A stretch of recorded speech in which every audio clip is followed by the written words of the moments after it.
there was a way that would increase your live poker winnings dramatically, would you be willing to learn it? I'm asking because I see more and more crushers do something at the 1-2 and 1-3 tables that goes beyond the usual advice of playing tight and getting paid with your best hands.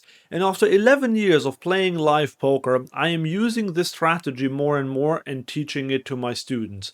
So in this video, I'm going to show you how the strategy actually works and why not all is lost if you still follow the old advice. So here is how good players have had a positive win rate at the live low stakes for decades. They learned to play a tight aggressive playing style, followed strict sizing and hand selection rules, and usually got paid off by weaker players when they had a monster. This strategy still works in 2026, and in fact it is exactly what I teach beginners because it is the fastest way to get from break even to winning a few big blinds per hour. A few years ago, just playing tighter than everyone else was enough. Today, players are better. Poker content is everywhere on YouTube, and basic tag poker is therefore a bit less profitable, even if I would absolutely still see it as the minimum requirement for a healthy win rate at live low stakes. But playing this strategy is a bit like having training wheels on your bike. You won't fall and you will go forward, but you won't be able to go really fast. And it's the same in poker. Following rigid rules will help you improve your results, but that won't make you a crusher with win rates most players can only dream of. Recently, I have received a few messages from players who claimed that their win rates are much higher than the 10 big blinds per hour, which are commonly seen as the ceiling for live low stakes games. And if you want those kind of results, you will need to go beyond these basics of playing tight and following a rigid strategy. Because, you see, most players are trying to improve by learning more theory or rules, but the big increases in win rate happen when you build a strategy around player profiling first and then theory second. Understanding player tendencies and then manipulating your actions and bet sizings to exploit these players is what's printing money at 1-2 and 1-3 live. That's why with my coaching program, the Live Low Stakes Accelerator, I have two big objectives. To give my students a plug-and-play solution based on what's worked over the last years and the tools to understand why they're doing certain things, like 3-betting ace-jack offsuit but not 3-betting ace-5 suited against a certain player type. So now I'm going to show you my thinking process to see how you can play differently against different opponents. My game plan consists of a simple 3-step framework. 1. I identify the player type. 2.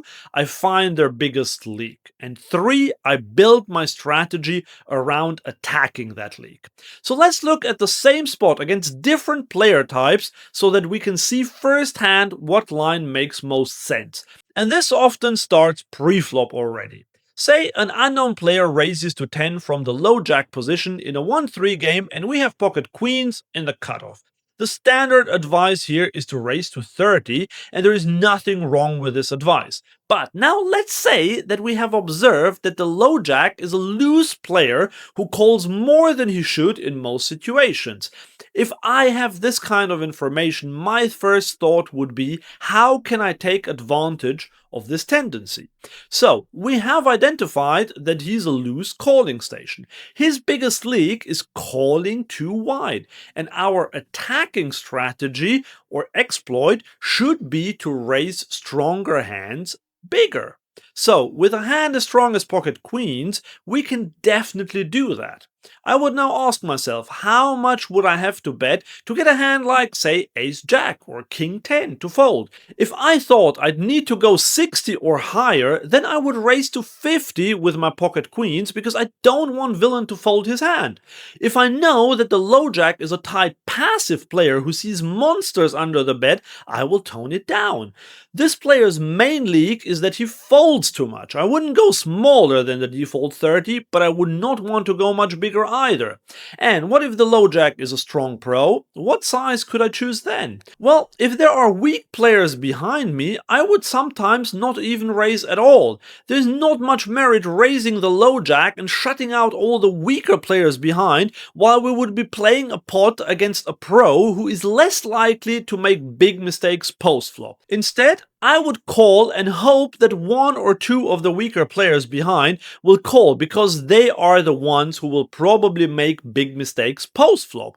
Of course, this can go wrong if everyone calls and then we're stuck in a multi-way pot, but it's a risk I'm willing to take. But now let's move to post-flop. In the first scenario, against the loose passive calling station, we went 50 and he called. On a flop of king 9-6 with two hearts, in theory we can either bet small or check. But remember our opponent's tendencies? He calls too much. So already I would not consider checking here. And I would bet more like half pot instead of a smaller bet, because I expect him to call with any pair and any draw. And yes, sometimes villain will have a king or a set, but that's part of the game. When the turn is a break, we would normally slow down, especially after we bet on the bigger side on the flop. But once again, I don't expect this opponent to fold a pair or a draw, so there are plenty of weaker hands that can still call us. I would definitely bet again. Not huge, because then we would risk folding out weaker hands, but checking behind here would mean not maximizing our winnings.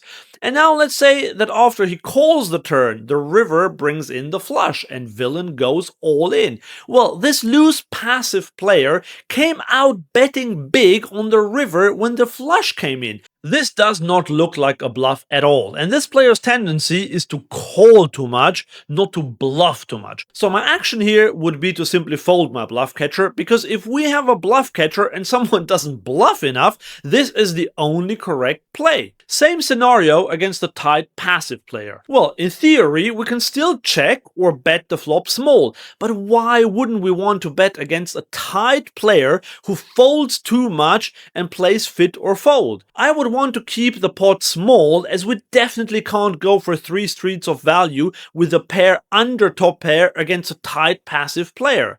If the hand checks through to the river, I will consider betting half pot to get called by a weaker pocket pair, but I wouldn't want to bet before that. And how would we play this entire hand against a loose aggressive player, also called a maniac?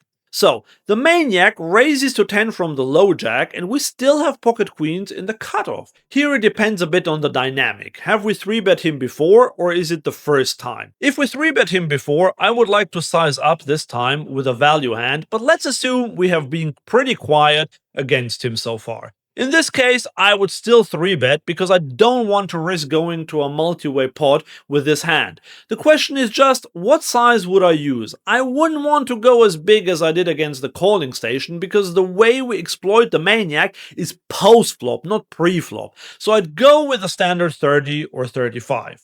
The maniac calls, and the flop is once again king 9-6 with 2 hearts. Normally, I like to go with a small range bet against unknown players in the 3-bet pot, but not against the maniac. Remember, this player's main mistake is that he bluffs too much, not that he calls too much. If we c-bet here, we can't exploit his main mistake. That's why the best play is to simply check behind and give him some rope to start betting the turn. I would do that even if I had a hand like ace-king or aces in this spot. But the important thing is how you play the turn and the river against this player type.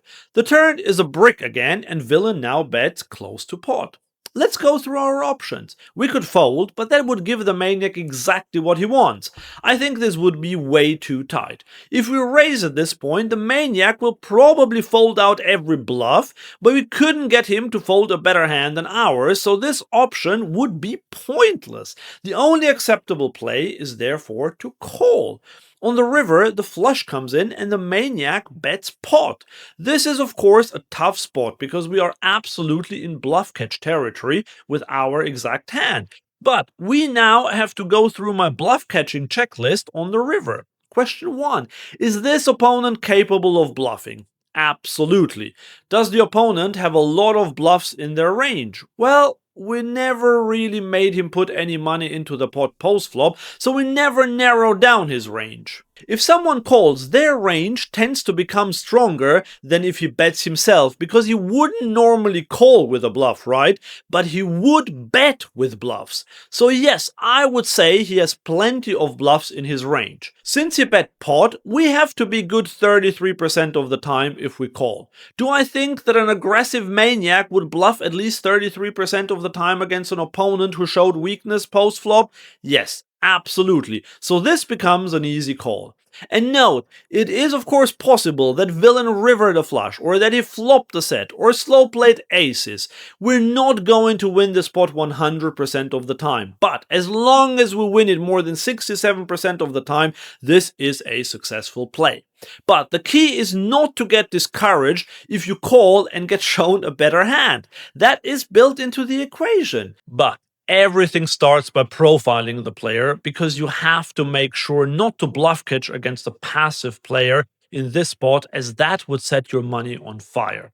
To help with profiling players, I've created a free cheat sheet that shows you exactly what to look for to profile a player successfully. Click the link below or scan this QR code to get the cheat sheet. Alternatively, we do these exercises in my live low stakes accelerator program, where I first teach you a fundamentally strong strategy to beat 1-2 and 1-3, and then make you a crusher in those games.